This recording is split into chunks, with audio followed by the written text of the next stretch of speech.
Assalamualaikum warahmatullahi wabarakatuh. Kami dari kelompok 2 yang beranggotakan saya Siska Juliana, saya Juliani, Saya Muhammad Anita Sukoilo, dan saya M. Arifin.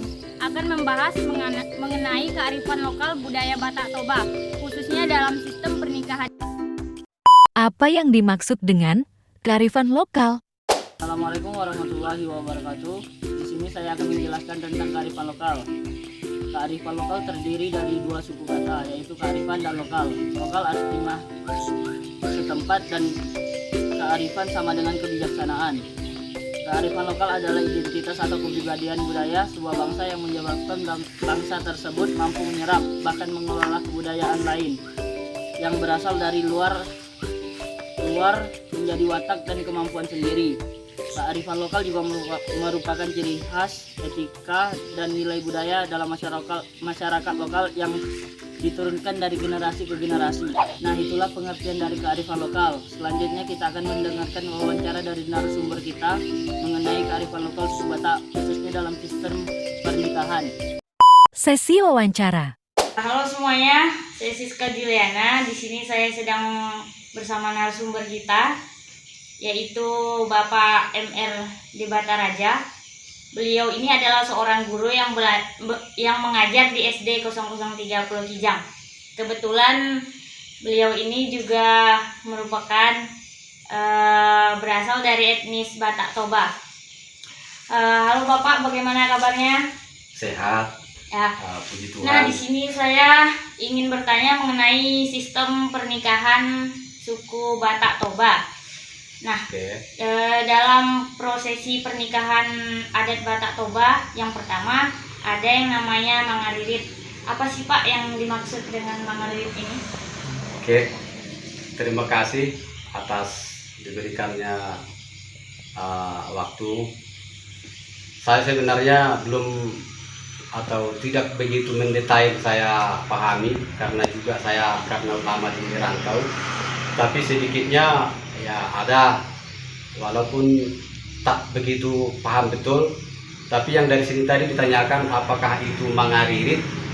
Biasanya mangaririt itu adalah si laki-laki atau si pemuda sedang mencari pasangannya perempuan.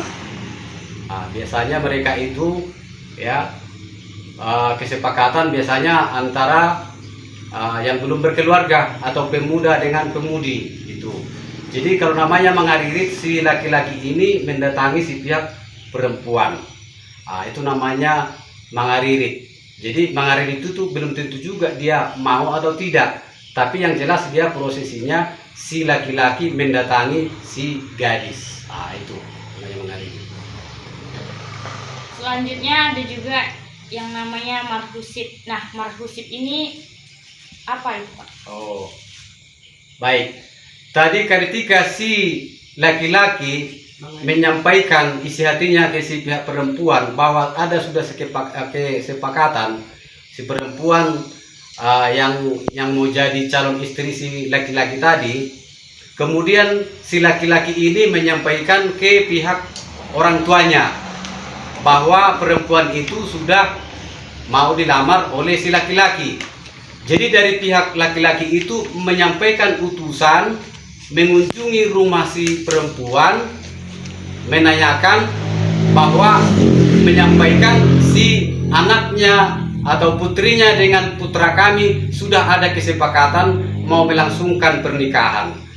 Itulah namanya datang utusan ini marhusit, artinya menyampaikan nanti dalam rangka ini apabila mereka sudah kesepakatan acara adatnya bagaimana untuk menentukan nanti berapa maharnya atau jujurannya, kapan dilaksanakan tanggal pernikahannya, bagaimana melaksanakan adatnya atau adat naguk atau maksudnya adat itu mulai prosesi awal sampai akhir, bukan hanya untuk pernikahan saja di gereja. Biasanya karena ada begini, dia melaksanakan pernikahan di gereja, adatnya belum. Tapi dengan adanya tadi marhusit tadi, disitulah nanti kepastiannya dalam acara adatnya bagaimana selanjutnya, apakah prosesi adat yang sudah cukup mulai dari pernikahan sampai tuntas dalam acara adatnya. Itu. Nah, selanjutnya ada juga yang namanya mengantar sinamot. Nah, tolong dijelaskan mengantar sinamot ini apa, Pak? Ya, betul.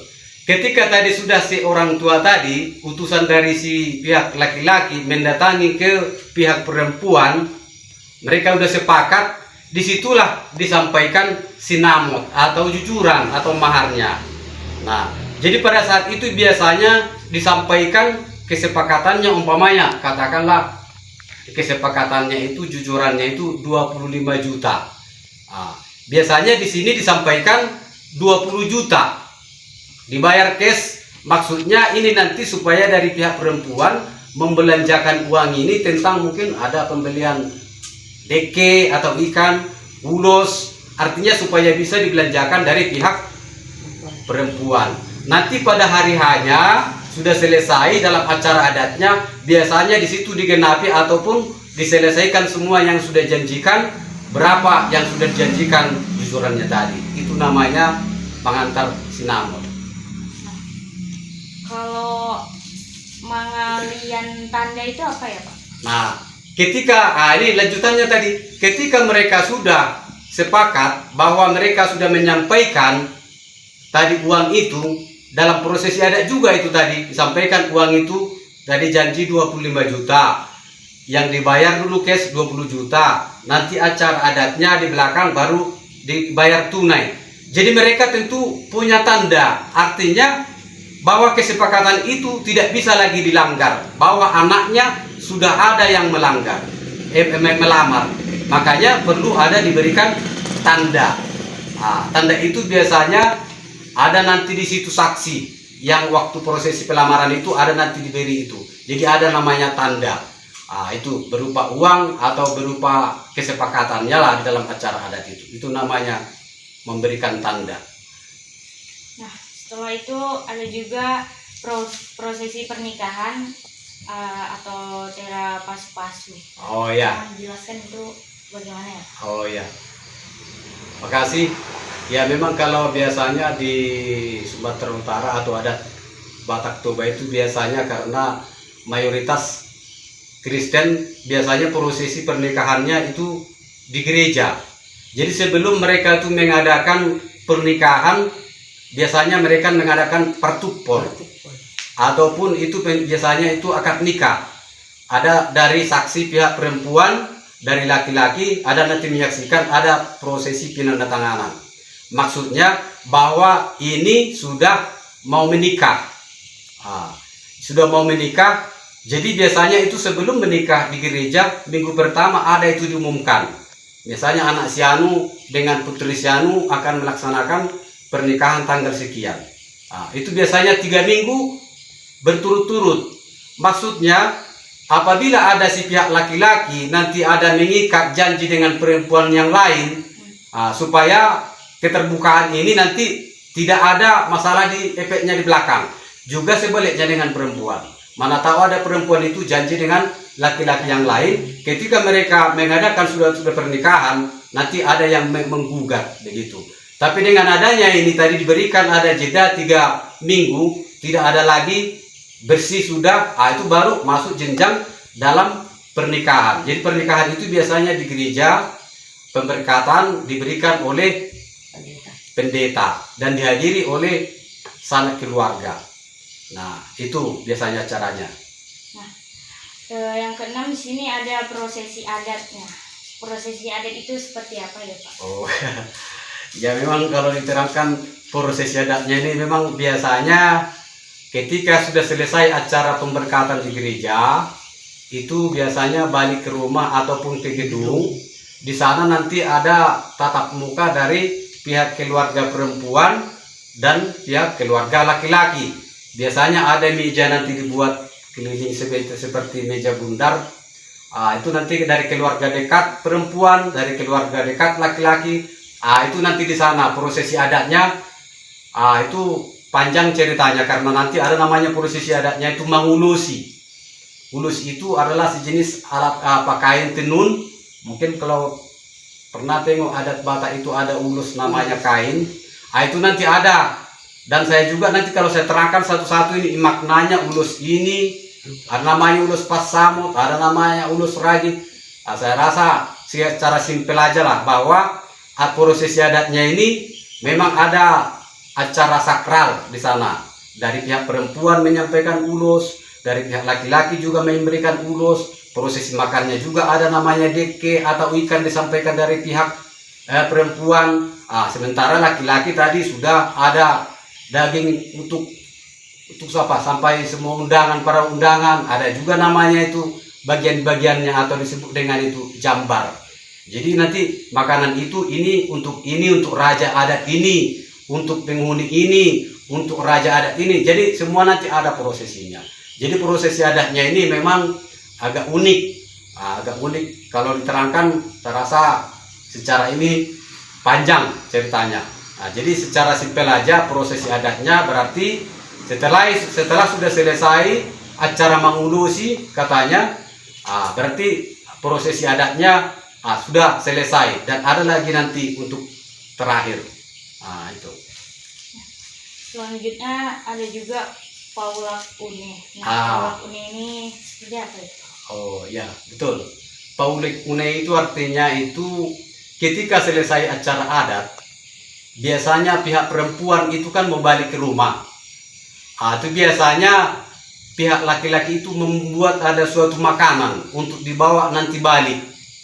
Jadi kan satu hari itu sudah ada petata petiti, acara adat, prosesi adat. Jadi kalau sudah balik mungkin ya perlu juga ada nanti sampai di rumah memakan kan itu. Jadi Paulak Une itu ada bentuk seperti pandan itu, tempat makanan itu ataupun makanan lah, jenis makanan nanti dibawa balik dari pihak perempuan supaya dibawa balik ke rumah. Itu namanya Paulak Une. Yang terakhir di sini ada manikir tanda. Manikir tangga. Manikir tangga. Baik. Ketika sudah selesai prosesi adat, sudah selesai dari pihak parburu ataupun yang punya anak perempuan tadi sudah balik ke rumah masing-masing. Ini dari pihak laki-laki ada mungkin beberapa hari datang ke rumah perempuan. Biasanya itu yang tadi kan yang baru pengantin tadi itu pergi ke rumah si perempuan. Jadi istilahnya itu manikir tangga. Berarti kan dia ketika sudah selesai nikah, sudah sudah sama laki-laki pujaan hatinya, mereka balik ke rumah itu dan prosesi adat juga di sana. Jadi juga dari pihak laki-laki, orang tua si laki-laki itu pergilah ke sana menjenguk rumah dari perempuan atau si mertua si laki-laki. Jadi itu namanya manikir tangga. Jadi manikir tangga itu artinya menjenguk. Menikir tangga, menjenguk tangga, artinya tangga si rumah si perempuan itu. Itulah namanya manikir tangga. Jadi dengan demikian apabila sudah prosesi adatnya manikir tangga, berarti sudah selesai acara adat dalam judulnya tadi. Apa judulnya tadi? Prosesi pernikahan adat Batak Toba. Itulah yang saya tahu kira-kira begitu. Mungkin di daerah-daerah Tapanuli sana pun memang berbeda juga, mungkin ada yang berbeda. Jadi walaupun mungkin yang menonton ada mungkin yang berbeda, ya maklumlah karena di sana juga lain kabupaten yang saya lihat, lain prosesi adatnya. Itu jadi yang saya tahu, kalaupun ada memang berbeda dari situ, ya itu hal lumrah karena namanya di sana juga lain belalang, lain rumputnya katanya kan. Lain lubuk, lain ikannya. Itulah kira-kira prosesi yang sekedar dalam prosesi adat pernikahan adat Batak Toba yang Nasrani. Itu. Terima kasih. Saya ingin bertanya satu lagi Pak. Dalam suku Batak kan ada larangan mengenai tidak boleh menikahi sesama marganya. Itu kenapa ya Pak? Oh ya betul. Sangat baik sekali pertanyaannya. Karena yang menikahi satu marga itu tidak bisa. Karena namanya satu marga itu dia satu keluarga. Jadi kalau namanya satu keluarga, hubungan darah itu kan ada. Saya umpamanya sekarang kan biasanya orang Batak itu kan marganya diturunkan dari laki-laki. Makanya saya sekarang ini marga saya di Bata Raja. Anak saya nanti laki-laki juga di Bata Raja. Perempuan pun juga namanya di Bata Raja. Jadi kalau jumpa dia nanti di rantau yang namanya marga di Bata Raja, itu nggak bisa. Itu karena adiknya atau kakaknya. Jadi dalam adat Batak itu namanya masih sedarah. Itu jadi kalau adat Batak, kalau namanya ada hubungan darah ataupun satu marga, itu tidak bisa. Itulah sampai sekarang itu paling pantang, itu tidak ada terjadi. Kalaupun mungkin terjadi itu biasanya zaman dulu itu dibuang ke hutan ataupun dipotong. Itu jadi sampai sekarang itu sangat pantang. Yang diutamakan adalah marburin tulang atau putra dari paman. Itulah yang namanya marburu tulang ataupun yang kawin semarga paling pantang. Terima kasih Bapak telah menjelaskan mengenai prosesi pernikahan adat Batak Toba ini. Itulah dia tadi penjelasan mengenai sistem pernikahan adat Batak Toba. Terima kasih saya ucapkan kepada Bapak MR di Bata Raja